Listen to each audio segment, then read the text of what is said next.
Liechtenstein. লিচেনস্টাইনটা কোথায় অবস্থিত? এটা হচ্ছে ইউরোপীয় একটি সেনজেন কান্ট্রি, যেটা সুইজারল্যান্ড এবং অস্ট্রিয়া, আবার অস্ট্রেলিয়া ভাববেন না, অস্ট্রিয়া এবং সুইজারল্যান্ড এর মাঝামাঝি অবস্থানে। আর অস্ট্রেলিয়া হচ্ছে ইউরোপের সেনজেন একটি কান্ট্রি। তো যাই হোক, আর সুইজারল্যান্ডের কথা আপনাদেরকে না বললেও হবে, আপনারা জেনে গেছেন, বুঝে গেছেন। তো এই দুইটা দেশের মাঝখানে এই লিচেনস্টাইন অবস্থিত। লিচেনস্টাইন কিন্তু খুবই ক্ষুদ্রতম একটি দেশ, এবং এই দেশটি কিন্তু বিশ্বের ক্ষুদ্রতম দেশের ভিতরে 6 নম্বরে আছে।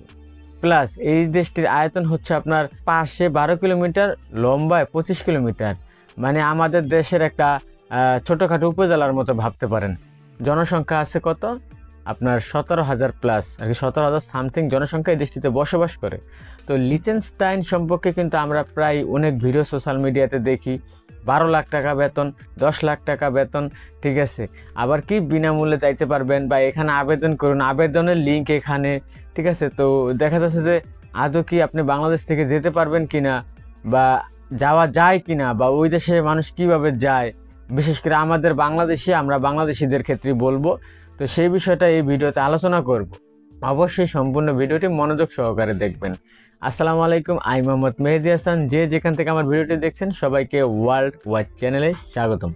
তো ভাই ব্রাদার, আমি আপনাদেরকে একটি কথা জানাতে চাই, সেটি হচ্ছে কি যে লিচেনস্টাইন কিন্তু একটি সেনজেন কান্ট্রি, এবং কি সেনজেনে যে 29টা কান্ট্রি রয়েছে, আপনার ইটালি বলেন, ফ্রান্স বলেন, জার্মান বলেন, যা রয়েছে আর কি, পোল্যান্ড বলেন, সেনজেন যা কান্ট্রিগুলো রয়েছে, 29টা কান্ট্রির ভিতরে লিচেনস্টাইন একটা। তবে আমরা জানি যে ইউরোপীয় সেনজেন কান্ট্রির ভিতরে সবচাইতে ধনী রাষ্ট্র হচ্ছে লুক্সেমবার্গ কিন্তু আয়তনে খুবই ক্ষুদ্র, কিন্তু এটা সবচাইতে ধনী। এখন আমরা যদি লিচেনস্টাইনকে যদি সবচাইতে ধনী বলার কোনো কায়দা নেই, কিন্তু ধনীদের লিস্টে থাকা একটি কান্ট্রি হচ্ছে লিচেনস্টাইন। সেখানে আসলে বেতন খুবই হাই। সুইস ফ্রা বলে ওই দেশে যে টাকাটা চলে, সুইজারল্যান্ডের টাকাটা কিন্তু লিচেনস্টাইনে চলে 5,750 টাকা বেসিক বেতন, যা বাংলা টাকার মনে করেন যে হিউজ টাকা হয়ে যায়। 1 টাকা 138 টাকা সমান বাংলা টাকার কত লক্ষ লক্ষ টাকা হয়ে যায়, 5-7 লক্ষ 8 লক্ষ টাকা হয়ে যায়। তো এখন বিষয়টা হচ্ছে কি যে এই দেশটাতে এত বেতন, কিন্তু এই দেশটাতে যাবেন কিভাবে, এই দেশটাতে মানুষ কিভাবে যায়, ঠিক আছে। তো আরেকটা বিষয় হচ্ছে, এই দেশে কিন্তু জনসংখ্যা তত নাই, কারণ আয়তন ছোট, কিন্তু আয়তন অনুযায়ী জনসংখ্যা ভালোই আছে। তো এখন বিষয়টা হচ্ছে কি যে এই দেশটাতে মানুষের যায় কিভাবে, এইটাই কিন্তু মূল প্রসেস, মূল টপিক। আর ওই যে কিছু ইউটিউবার আবেদনের লিঙ্ক দেয়, ওইটা দেয় সেটা দেয়, আসলে বকচক 420। এই দেশের জন্য আবেদন করা হয় একমাত্র সুইজারল্যান্ড এম্বাসি থেকে। এই দেশের জন্য নিজস্ব কোনো এম্বাসি নেই। বাংলাদেশে এক্সাম্পল সুইজারল্যান্ড এম্বাসি রয়েছে। বিশেষ করে এই দেশে আপনি ভিজিট ভিসার জন্য ট্রাই করতে পারেন, বাট ওয়ার্ক ভিসা ভাইয়া, এটা শুধু ইউটিউবারদের মনে করেন যে কিছু বকচক 420 ইউটিউবার আছে, আমাদের মতো ফেস দেখায়া ইউটিউবিং করে না। তারা করে কি, কিছু বিদেশের ভিডিও দিয়ে এডিট করে তারপর ভয়েস লাগায়, জীবনের চেহারা নিয়ে সামনে আসে না।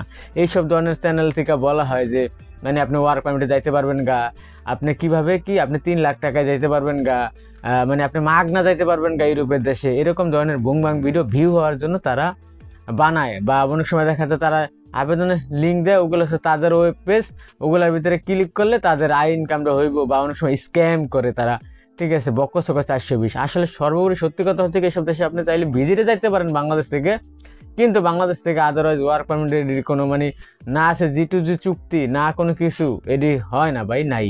এখন যে বিষয়টা সেটা হচ্ছে কি, তাহলে বাংলাদেশিরা কি ওখানে যেতে পারবে না বা যায় না? হ্যাঁ, ওই দেশে অধিক বেতন, ঠিক আছে, বেতনের কথা শুনলে মাথা ঘুরায়, ঠিক আছে, এত টাকা বেতন। ওই দেশে মানুষ চাইলে কি বাংলাদেশি ভাইরা যেতে পারবেন না? হ্যাঁ পারবেন, কিন্তু লিচেনস্টাইনে কি বাংলাদেশে আছে না আছে, এটারও কোনো কিন্তু পরিসংখ্যান পাওয়া যায়নি নির্দিষ্ট। তবে যেরকম নরওয়ে বলেন, সুইডেন বলেন, ডেনমার্ক বলেন, এখানে কি বাংলাদেশিরা আছেন? আছে।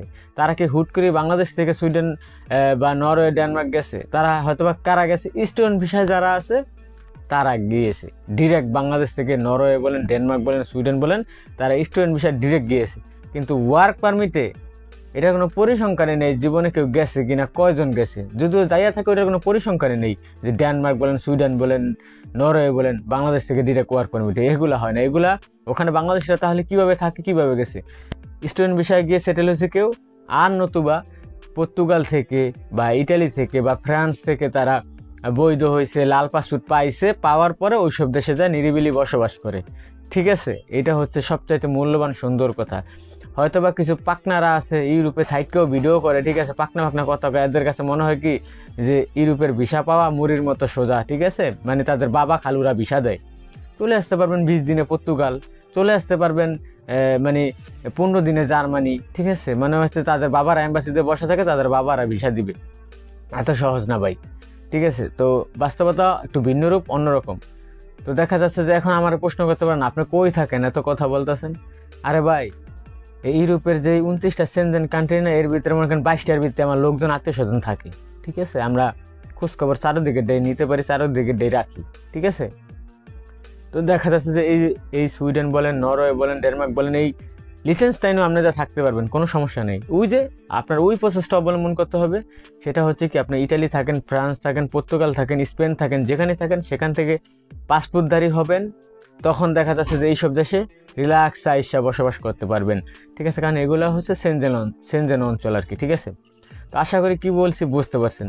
তো এইসব দেশে তাছাড়া ওই বাংলাদেশ থেকে যে ফালতু ভিডিওগুলো দেখবেন, হাজার হাজার ভিউ হয়, তাই ঠিক আছে, কারণ টুংবাং জিনিস মানুষ খায় বেশি। ঠিক আছে, দেখে বেশি, ওই যে থাম্বনেল লাগায় না।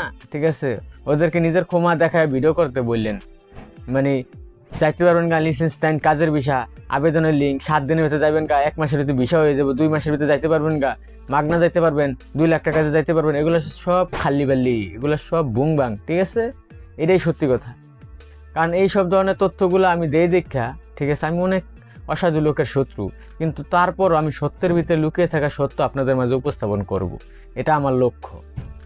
তো আশা করি আমি কি বলছি বুঝতে পারছেন। তো লিচেনস্টাইন যাওয়ার ক্ষেত্রে আপনাদের সকল ধারণা অলরেডি আমি মনে করি যে বুঝে গেছেন। ঠিক আছে, একমাত্র বাংলাদেশ থেকে ভিজিট ভিসা যাওয়া ছাড়া কোনো কায়দা নেই। সেটা আপনার অনেক ট্রাভেল হিস্ট্রির প্রয়োজন, ব্যাপক একটা ব্যাপার স্যাপার লিচেনস্টাইনের ভিসা পাওয়া, তাও সুইজারল্যান্ড এম্বাসি ফেস করা। ঠিক আছে, সেটা মানে একটা বিশাল ব্যাপক মানে ব্যাপার। আপনার ট্রাভেল হিস্ট্রি হিউজ থাকতে হবে, আপনার ব্যাংক ব্যালেন্সে পরিপূর্ণ থাকতে হবে, তাহলে আপনি বাংলাদেশ থেকে ভিসা পেতে পারেন লিচেনস্টাইনের ভিজিট। কিন্তু ওয়ার্ক পারমিট এটা বাই ইম্পসিবল।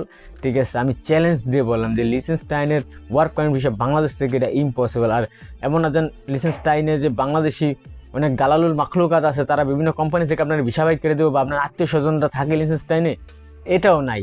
কারণ আমি তো জানি, বললামই তো যে লিচেনস্টাইনে মানে বাংলাদেশি কতজন আছে এটা কোনো পরিসংখ্যানই নেই। 2 জন আছে না 4 জন থাকে না 10 জন থাকে, এটা কোনো পরিসংখ্যান নেই। তো আশা করি কি বলছি বুঝতে পারছেন।